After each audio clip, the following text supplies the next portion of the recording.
So before we start, just a quick note on spoilers. This video is spoiler free. You will see a lot of footage from the first 3 levels of Super Mario Odyssey, but I won't spoil any cool secret moons. Okay, with that being said, Odyssey finally arrived and the game is brilliant. There are tons of worlds to explore, secrets to find, moons to collect and creatures to mind control. All of this is a ton of fun, but what I personally find the most impressive part about the game is Mario's insane movement. I don't think any game character ever had so many amazing movement options, which felt so good to use in any game ever. Not even Mario back in Super Mario 64. What I want to do in this video is to talk a little bit how Nintendo made this insane movement possible, designed its worlds for 2 completely different types of players, and I quickly want to explain how to perform the most useful, more advanced movement tricks in Odyssey. So are you ready? Let's do this!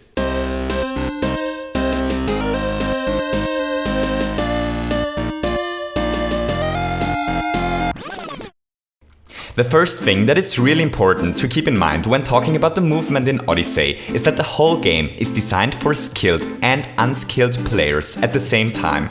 Every challenge in the game is beatable without advanced Cappy moves, but most challenges have a second completely crazy path to beat them as well. Take the first moon objective in the desert level. Mario usually has to transform into a bullet blaster here a couple of times and to make his way through a cool 2D platforming section. But if the player controlling Mario knows what he or she is doing, Mario can make it to the tower without transforming into a bullet blaster once, and the 2D platforming section is skippable as well. And while this may look really cool, that's really just the surface of what's possible in this game. A little bit later, Mario finds himself in the inner of a pyramid and has to transform into a bullet blaster once again in order to make it over this gap. Or he can do this instead to reach the other side.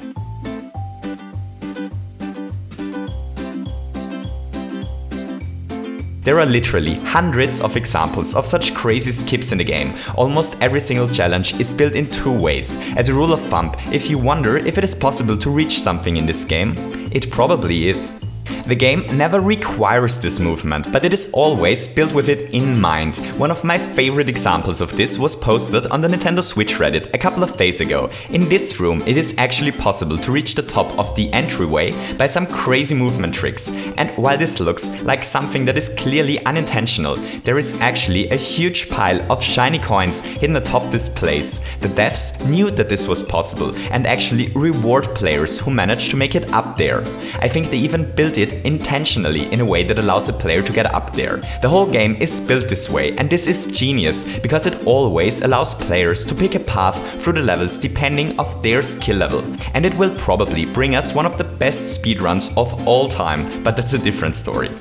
It's really interesting because as far as I know, the game never teaches you all these crazy moves. They are simply there and can be discovered by players who like to master Mario's movement. And all worlds are built with Mario's movement in mind. But what's even more impressive is how simple these really crazy movement combos actually are. All jumping combinations in this game only use different combinations of 3 buttons. There is the A button for jumping, the Y button for Cappy moves and the Z button for ground pound moves. And that's it. No other buttons are needed for this game. It's really amazing, but the X and the B button actually are unused in this game.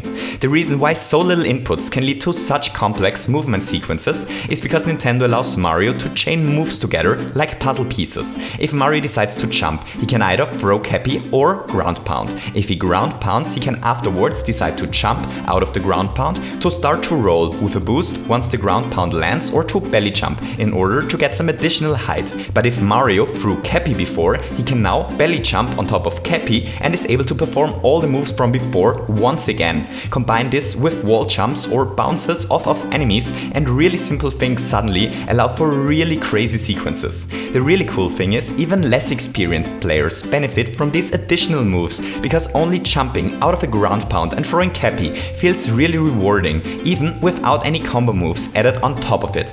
The controls for this game are perfect for less experienced players and for really skilled players, and everything is built in a double way for these extreme types of players and everyone in between them. Because of this movement, Odyssey actually succeeds to be a game with an extremely high skill ceiling and being incredibly accessible at the same time, which is an incredible achievement. There is only one thing which really annoys me about Odyssey's movement, and that is that motion controls often have no button mapped to them as well.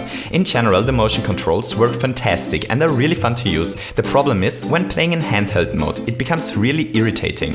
I don't want to shake my Switch as hard as possible in order to roll efficiently when playing in handheld mode. I can hardly move my joystick and shake my screen at the same time, and these inputs need a button mapped towards them in addition to the really fun motion controls. I really hope they patch this.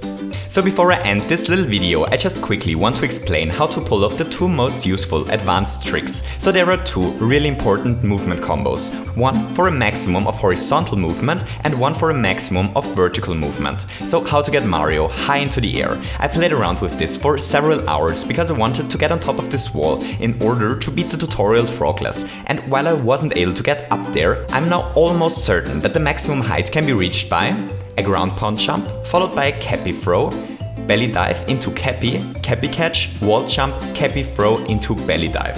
This might look a little bit extreme, but it's actually surprisingly easy to pull off when practiced for 10 minutes or so. If you want to learn this, I'd recommend to start by a simple wall jump into Cappy throw into belly dive. This gives you really good height and is a little bit easier to learn.